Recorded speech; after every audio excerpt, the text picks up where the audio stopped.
کیا آپ نے کبھی سوچا ہے کہ سمندر کی گہرائیوں میں کچھ عجیب اور خوفناک ہو رہا ہے؟ کچھ ایسا جس کی وجہ سے کروڑوں اربوں سمندر کے کریچرز اپنا گھر چھوڑ کر کنارے کی طرف بھاگ رہے ہیں، لیکن کیوں؟ ابھی کچھ ہی ٹائم پہلے 150 کے قریب کلر ویلز اچانک آسٹریلیا کے تسمانیہ آئی لینڈ کے بیچ پر دکھائی دیتی ہیں۔ ان میں سے کچھ مر چکی تھی اور کچھ اتنی زیادہ گھبرائی ہوئی تھی کہ دھکیلنے پر بھی پانی میں جانے سے ڈر رہی تھی۔ اور حیرانگی کی بات یہ ہے کہ یہ وہی کلر ویلز ہیں جو سمندر کی 1 کلومیٹر گہرائی میں راج کرتی ہیں۔ انہیں دیکھ کر سبھی سی کریچرز دور بھاگنے لگتی ہیں۔ تو پھر یہ کلر ویلز آخر خود کیوں ڈری ہوئی تھی؟ اور اس کے ٹھیک فوراً بعد انڈیا کے اوڈیشہ اسٹیٹ کے کئی بیچز پر 7 لاکھ سے بھی زیادہ کچھوے پہنچ جاتے ہیں۔ حیرانگی کی بات یہ ہے کہ یہ ایسی سپیشیز کے کچھوے ہیں جو میکسیکو کے پاس سمندر کی 150 میٹر کی گہرائی میں رہتے ہیں۔ تو پھر یہ کچھوے قریب 9000 کلومیٹر کا سفر کر کے اوڈیشہ تک کیوں آئے؟ اسی طرح کیرلا میں بھی ہزاروں مچھلیاں سمندر کنارے پہنچ جاتی ہیں، جہاں تڑپ تڑپ کر ان کی موت ہو جاتی ہے، لیکن وہ سمندر میں واپس نہیں جاتی۔ اور آپ لوگوں نے شاید میکسیکو بیچ کا یہ ویڈیو ضرور دیکھا ہوگا جس میں میکسیکو کے بیچ پر اس عجیب و غریب کریچر کو دیکھا جاتا ہے۔ 6 میٹر لمبی اس مچھلی کا جسم ربڑ جیسا تھا اور اس کی سکن چمک رہی تھی۔ یہ کوئی نارمل فش نہیں بلکہ ڈیپ سی اور فش تھی جو آسانی سے کنارے پر نہیں آتی۔ لیکن اس وقت دنیا کے کئی ملکوں میں سمندر کنارے پر اور فش کی ڈیڈ باڈیز مل رہی ہیں۔ پرانے میتھس کے مطابق اور فش کا کنارے پر آنا ایک بڑے طوفان یا تباہی کا اشارہ ہوتا ہے۔ کیا اس کے پیچھے کوئی گہری سازش ہے یا پھر وہ سمندری راکشس جسے لیویاتھن کہتے ہیں، یہ اس کا کمال ہے؟ جی ہاں دوستو، ہم اسی ڈیپ سی مانسٹر کی بات کر رہے ہیں جس نے برمودا ٹرائنگل میں 100 سے بھی زیادہ شپس ڈبوئے اور 1000 سے زیادہ انسانوں کی جان لی۔ اگر یہ لیویاتھن اب سرفیس پر آ گیا تو کیا یہ سچ میں قیامت لے آئے گا یا پھر ہماری اس زمین پر کوئی ایسا خوفناک خطرہ منڈلا رہا ہے جو انسانی سویلائزیشن کو ہی مٹا دے گا؟ تو اس کا جواب شاید ہاں ہے، اور اس مصیبت کو بلانے کے ذمہ دار ہم انسان خود ہیں۔ لیکن کیسے اور کیوں یہ ڈیپ سی اینیملز اپنا گھر چھوڑ کر مرنے کے لیے سرفیس پر آ رہے ہیں؟ آئیے آج کی اس ویڈیو میں جانتے ہیں۔ ہماری زمین کا 71% حصہ اوشن سے بھرا ہوا ہے اور یہ اپنے اندر ہزاروں راز چھپائے ہوئے ہے، لیکن سب سے حیرت کی بات یہ ہے کہ آج تک ہم انسان صرف 5% سمندر ہی ایکسپلور کر پائے ہیں۔ باقی 95% اب بھی ایک بہت بڑی مسٹری ہے۔ سمندر کا سب سے گہرا ترین پوائنٹ ہے مریانا ٹرینچ، جسے ہم چیلنجر ڈیپ کے نام سے بھی جانتے ہیں۔ اس کی گہرائی قریباً 11000 میٹر ہے، مطلب اگر ماؤنٹ ایوریسٹ کو بھی اس میں ڈال دیا جائے تو وہ پورا ڈوب جائے گا۔ اتنی گہرائی میں 1% سن لائٹ بھی نہیں پہنچ پاتی۔ یہاں چاروں طرف اندھیری دنیا اور پریشر اتنا کہ 1 سیکنڈ کے 1000ویں حصے میں انسان کے جسم کے چیتھڑے اڑ جائیں گے۔ اسی ہارش انوائرمنٹ میں رہتے ہیں کچھ ایسے عجیب اور خطرناک جانور جنہیں دیکھ کر آپ کو اپنی آنکھوں پر یقین نہیں ہوگا، جیسے کہ ڈیپ سی اینگلر فش۔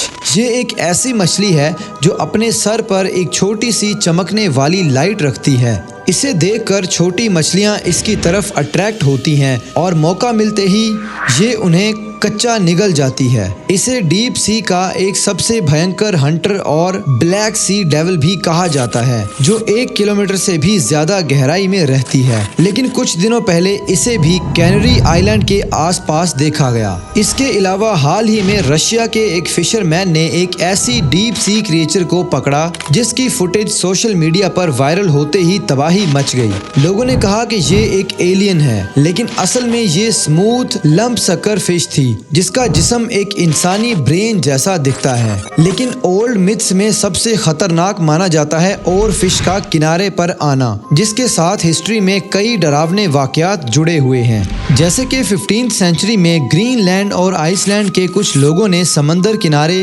پہلی بار کئی میٹر لمبی مچھلی کو دیکھا جس کی آنکھیں کسی تارے کی طرح چمک رہی تھی۔ وہ لوگ اسے ایلین مچھلی سمجھنے لگے اور اس واقعے کے کچھ ہی دنوں بعد وہاں ایک ایسے ऐसा समुद्री तूफान आया जिसने दर्जनों जहाज़ों के साथ हजारों लोगों को पानी में डुबो दिया। फिर साल 1855 में जापान के कुछ फिशरमैन ने चांदी की तरह चमकती हुई इन ओर फिश को देखा, जिसके कुछ ही दिन बाद टोक्यो में ऐसा अर्थक्वेक आया जिसने पूरे शहर को तबाह कर दिया। तब से जापान के लोग मानते हैं कि जब समंदर का देवता नाराज होता है तो वो तबाही मचाने से पहले वार्निंग देने के लिए इन मछलियों को सरफेस पर भेजता है, लेकिन अफसोस उन्हें इसके पीछे की वजह का पता नहीं था। इसी तरह फरवरी 2011 में जापान के कई बीचेस पर दर्जनों और फिश दिखाई देती हैं जो सरफेस पर आने की वजह से मर चुकी थी, जिसके कुछ ही दिनों बाद 11 मार्च 2011 के दिन जापान में दुनिया के इतिहास की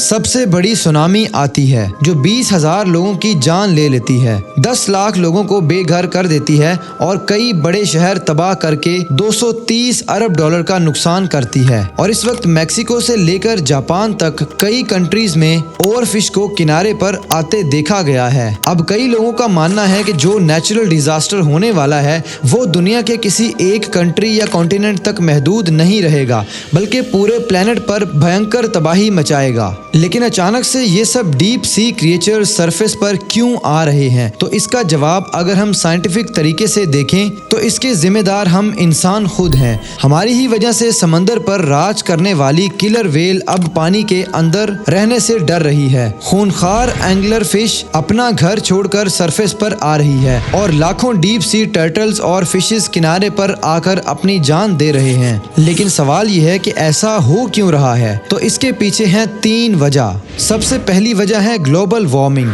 दोस्तों, सूरज से आने वाली सनलाइट समंदर में सिर्फ 200 मीटर की गहराई तक ही पहुंच पाती है, इसीलिए डीप सी का एटमॉस्फेयर हमेशा कोल्ड रहता है और इन डीप सी क्रिएचर्स की बॉडी भी उसी ठंडे टेम्परेचर में जीने के लिए बनी है। लेकिन ग्लोबल वार्मिंग की वजह से सी सरफेस का पानी लगातार गर्म हो रहा है और ये गर्मी नीचे तक ट्रांसफर हो रही है। लेकिन प्रॉब्लम यह है कि ऑक्सीजन एक्सट्रीम हॉट से कोल्ड वाटर में ट्रेवल नहीं कर पा रहा। इसी वजह से डीप सी में ऑक्सीजन कम हो रहा है और गर्मी ज्यादा बढ़ रही है, जिसकी वजह से ये क्रिएचर्स ठीक तरह से सांस नहीं ले पा रही और वो अपनी जान बचाने के लिए ऊपर सरफेस की तरफ आ रही हैं। इसके अलावा ऑक्सीजन कम होने की वजह से कार्बन डाइऑक्साइड का लेवल भी तेजी से बढ़ रहा है, जिससे समंदर का पानी धीरे धीरे एसिडिक बनता जा रहा है और इसी वजह से हर दिन समंदर की गहराइयों में लाखों क्रिएचर्स मर रहे हैं, जिसकी एग्जाम्पल आपने लाखों मरी हुई मछलियों के किनारे तक पहुंचने वाली कई वीडियोस में जरूर देखी होगी। Reason number 2, plastic waste. दोस्तों, इस रिपोर्ट को देखिए जिसके हिसाब से हम इंसान हर साल ओशंस में 12 मिलियन टन प्लास्टिक पार्टिकल्स डाल रहे हैं, जिन्हें ये जानवर खा रहे हैं और इस प्लास्टिक के केमिकल्स इन्हें मार रहे हैं। Reason number 3, deep sea mining. दोस्तों, हम इंसान फॉसिल फ्यूल्स का इस्तेमाल इतनी तेजी से कर रहे हैं कि ज़मीन पर कोयला, तेल और नेचुरल गैस के भंडार खाली हो रहे हैं और ये फॉसिल फ्यूल्स बनते हैं मिलियंस ऑफ ईयर्स तक ज़मीन में पड़े सड़ रहे एनिमल्स, प्लांट्स और बैक्टीरियाज के फॉसिल्स की वजह से। और आज से 370 करोड़ साल पहले ज़मीन पर जिंदगी की शुरुआत हुई थी समंदर में ग्रो होने वाले माइक्रो ऑर्गेनिजम्स की वजह से। तब से लेकर आज तक इन ओशंस में मिलियंस ऑफ स्पीशीज के जानवर पैदा हुए, इवॉल्व हुए, मारे गए और फॉसिल्स में तब्दील हो गए। इसी वजह से समंदर के सरफेस के नीचे बहुत ज़्यादा ऑयल और पेट्रोलियम प्रोडक्ट्स मौजूद हैं, जिन्हें निकालने के लिए लगातार डीप सी माइनिंग प्रोजेक्ट्स पर फोकस किया जा रहा है, जिसकी वजह से ओशन का वाटर और ज़्यादा इम्प्योर हो रहा है और डीप सी में रहने वाले क्रिएचर्स मारे जा रहे हैं और जान बचाने के लिए वो सरफेस पर आ रहे हैं। इसके अलावा डीप सी के नीचे मौजूद अर्थ की टेक्टोनिक प्लेट्स में काफ़ी हलचल होती है, जिससे डर कर ये डीप सी एनिमल्स सरफेस पर आ जाते हैं। इसी वजह से कई बार ओवरफिश के बाहर आने के बाद ही सुनामी या अर्थक्वेक जैसे नेचुरल डिजास्टर को होते हुए देखा गया है। यानी जमीन पर कोई बड़ा नेचुरल डिजास्टर होने वाला है, वो तो टाइम ही बताएगा। लेकिन उसकी झलक कुछ ही टाइम पहले हमें म्यांमार में आने वाले 7.7 मैग्नीट्यूड के अर्थक्वेक में ज़रूर दिखी है, जिसने पूरी कंट्री को तबाह कर दिया है। दोस्तों, ये तो हो गई साइंस की बात, लेकिन पुरानी मिथ्स में यकीन करने वाले लोगों का मानना है कि ये सब हो रहा है लेवाइथन की वजह से। दरअसल कदीम मिथ्स में लेवाइथन एक ऐसा डीप सी मॉन्स्टर था जो समंदर के अंदर का राजा था। कहा जाता है कि उसी ने आज तक बरमूदा ट्रायंगल में 100 से ज्यादा शिप्स को डुबोया और 1000 से ज्यादा लोगों की जान ले ली। इस समुद्री राक्षस का जिक्र कई एंशिएंट लिटरेचर में भी किया गया है, जैसे कि बाइबल के जॉब 41 में गॉड ने लेवाइथन का जिक्र करते हुए कहा है कि वो इतना बड़ा सी मॉन्स्टर है जिसे कोई कंट्रोल नहीं कर सकता। बाइबल में लिखा है, क्या तुम लेवाइथन को कांटे से पकड़ सकते हो? क्या तुम उसकी जुबान को रस्सी से बांध सकते हो? उसकी सांस से आग निकलती है और आंखें अंगारों की तरह जलती हैं। लेकिन रिसेंटली गूगल अर्थ से कुछ फोटोज और वीडियोस वायरल हो रही थी जिसमें ओशन के बीचों बीच एक ऐसा स्ट्रेंज शेप दिखाई देता है जिसे लोगों ने सी मॉन्स्टर लेवाइथन कहते हुए सोशल मीडिया पर काफी वायरल किया है, क्योंकि ये शेप ठीक वैसा है जैसा लेवाइथन को पुरानी कहानियों में मेंशन किया गया था। हालांकि साइंस इसे मिथिकल क्रिएचर मानता है, लेकिन अगर लेवाइथन असल में होगा और ग्लोबल वार्मिंग की वजह से जाग गया होगा तो क्या हम उसके सामने लड़ने के लिए तैयार हैं? ये सबसे बड़ा सवाल है। तो क्या हम इंसान अपनी तबाही की वजह खुद हैं या फिर अब भी इस अपकमिंग डिजास्टर को रोका जा सकता है? अपना ओपिनियन कमेंट्स में ज़रूर बताइएगा।